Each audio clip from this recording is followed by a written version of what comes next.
E aí, pessoal, como é que estamos? Vocês devem estar acompanhando aí o que está acontecendo no STF em relação ao passaporte sanitário, que é uma das grandes batalhas que nós teremos aí no decorrer dos próximos meses, né? Isso vai se arrastar até as eleições, inclusive. E aqui eu quero chamar a atenção de vocês, principalmente pelo posicionamento do ministro Cássio Nunes, que foi o ministro nomeado pelo presidente Bolsonaro. Vejo muita gente, inclusive, que se diz de direita aí criticando o ministro, mas essa é a terceira vez que ele interrompe uma votação no STF. As duas primeiras foi pedindo vista, inclusive aquela do armamento, onde já estava se formando maioria para derrubar o decreto do presidente que flexibiliza um pouco mais a questão da posse de arma. E agora ele inovou, né? Inovou, mas dentro do que pode ser feito. Estava havendo ali um julgamento virtual, onde já tinha se formado maioria para implantação do passaporte sanitário. E aqui a gente até, eu estou lendo algumas coisas a respeito, eu acho que até nós não vamos mais chamar de passaporte sanitário vacinal, nós vamos chamar de passaporte autoritário. Porque isso, na verdade, é um autoritarismo, né? A ditadura sanitária imposta principalmente pelo judiciário, e isso você considera a alta corte do Supremo Tribunal Federal, mas também os membros do Ministério Público, e aí joga-se para prefeitos e governadores que estão todos nadando de braçada nessa situação aí. Pode ter certeza, está correndo muito dinheiro por conta de tudo isso que está acontecendo aqui no Brasil. Não, ninguém está fazendo isso à toa. Então o passaporte autoritário aí foi suspenso porque o ministro Cássio Nunes pediu que essa votação fosse interrompida, e ele tem esse direito, para que se desse continuidade através de um julgamento presencial. Quando ele entra com esse pedido, ele interrompe o julgamento virtual e obriga que esse julgamento então seja reiniciado, mas de forma presencial. Ao fazer isso, nós estamos na última semana, dia 20, entra em recesso judiciário, segunda-feira. Ele acabou então arrastando esse julgamento lá para frente, aonde o Fux, que é o presidente do STF nesse momento, marcou para fevereiro, início de fevereiro, esse julgamento presencial. Até lá tem águas para rolar, muita coisa pode acontecer. O novo ministro André Mendonça já tomou posse ontem, então ele também daí vai poder participar desse julgamento. Enfim, ganhamos um tempo. Nesse período tem uma janela. Essa janela, na verdade, é sobre essa liminar que o Barroso decretou aí de forma absurda, que no primeiro momento ele estava inclusive proibindo os brasileiros de voltar para o Brasil se não apresentasse esse passaporte autoritário deles aí. Depois deu uma recuada, falou que aceita os exames.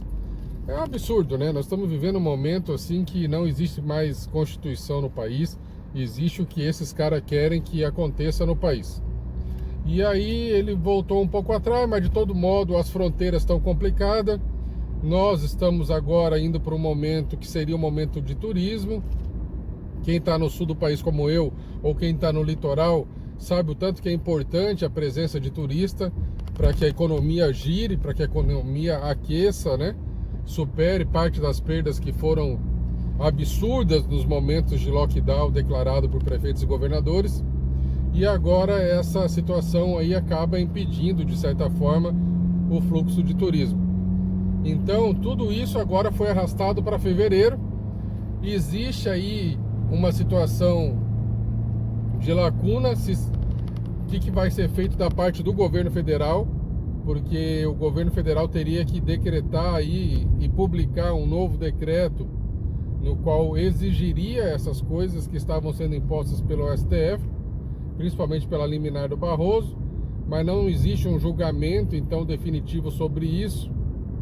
Existiria uma possibilidade de não se publicar nada até que houvesse um julgamento definitivo por conta do STF. Tem pano para manga então aí, mais uma vez um embate do governo federal com o STF em relação ao que fazer por conta desse passaporte autoritário aí, tá? Mas eu acho importante ressaltar, o ministro Cássio Nunes, mais uma vez, sendo um único ministro no meio de 11, está conseguindo frear aquelas pessoas que estão lá, deixando de fazer o seu papel de defender a Constituição e fazendo o que vem fazendo há muito tempo, que é rasgar nossa Constituição e tentar governar o nosso país no lugar do presidente da República. Agora teremos dois, o André Mendonça, e se Deus assim permitir, o povo quiser, com a reeleição do presidente Bolsonaro, já no primeiro ano de mandato, ele vai nomear mais dois, porque Lewandowski e Rosa Weber serão mandados para casa por conta das suas aposentadorias. O Brasil só agradece e ganha muito com isso. Serão 2 comunistas a menos na Suprema Corte. E com 4 ministros do STF e 2 sendo trocados já no primeiro ano do mandato do presidente Bolsonaro, pode ter certeza que as coisas mudam, e muda muito num segundo mandato do presidente Bolsonaro, tendo 4 ministros nomeados por ele. Tá? Então acho que esse é o cenário que nós temos aí para final de ano. O passaporte sanitário autoritário está suspenso de julgamento e temos um fôlego aí para a gente poder reagrupar, conversar com as pessoas, conversar com os nossos representantes, fazer a pressão que temos que fazer diariamente para que isso não se torne uma realidade no Brasil, tá? Autoritarismo não, né? E temos que lutar por nossa liberdade todos os dias. Então é isso, fica essa reflexão. Digam para mim aí o que vocês estão analisando sobre tudo isso. Se vocês gostaram dessa atitude do ministro Cássio Nunes, e vamos continuar lutando, tá? Fiquem com Deus, força e ó.